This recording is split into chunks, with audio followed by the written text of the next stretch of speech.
Bongaon butter মোড়ে বিধ্বংসী আগুনে ভস্মীভূত 9টি দোকান। উত্তর চব্বিশ পরগনার বনগাঁ বাটার মোড়ে ভোর 3টা নাগাদ একটি দোকানে আগুন লক্ষ্য করে স্থানীয়রা। খবর দেওয়া হয় দমকল বাহিনীকে। জুতোর দোকান, ব্যাগের দোকান থাকায় আগুন দ্রুত ছড়িয়ে পড়ে। বনগাঁ দমকল বাহিনী থেকে 3টি ইঞ্জিন ও গোবরডাঙ্গা থেকে একটি ইঞ্জিন এবং বনগাঁ পৌরসভার জলের গাড়ি দিয়ে প্রায় 3 ঘন্টার প্রচেষ্টায় আগুন নিয়ন্ত্রণে আসে।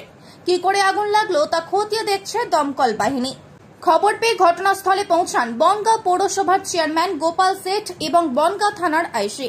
গোপাল সেঠ জানান, আগুন লাগার পর বনগাঁ দমকল বিভাগ, বনগাঁ পৌরসভা এবং সাধারণ মানুষ আগুন নেভানোর কাজ শুরু করে। বাটার মোড়ে যে সমস্ত অস্থায়ী দোকান ছিল তার মধ্যে 9টি দোকান পুড়ে ভস্মীভূত হয়ে গিয়েছে। আগামীতে বনগাঁ পৌরসভায় দোকানদারদের পাশে থাকবে।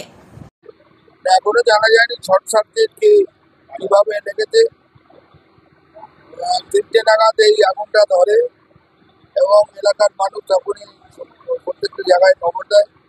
ফায়ার ব্রিগেড আছে, পুলিশ আছে, পৌরসভা সমস্ত স্টাফ নিয়ে ঝাঁপিয়ে পড়ে।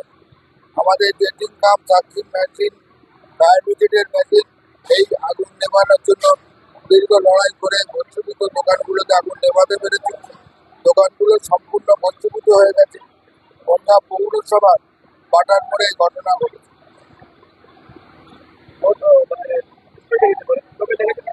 জানা যায় আমরা বনগাঁ পৌরসভা এই দোকানদারদের যে পুরোপুরি ভস্মীভূত হয়ে গেছে, পয়লা বৈশাখের আগে আমরা ওদের পাশে থাকবো সর্বতভাবে, যাতে আবার দোকান করে ব্যবসা করতে পারে। এখানে 3টে ফায়ার ব্রিগেডের ইঞ্জিন আছে, 2টো বনগাঁর, একটা গোবরডাঙ্গার আর জেটিং কাম সাকশন মেশিন যেটা বনগাঁ পৌরসভার আছে। এই 4টে মেশিনে কাজ হচ্ছে।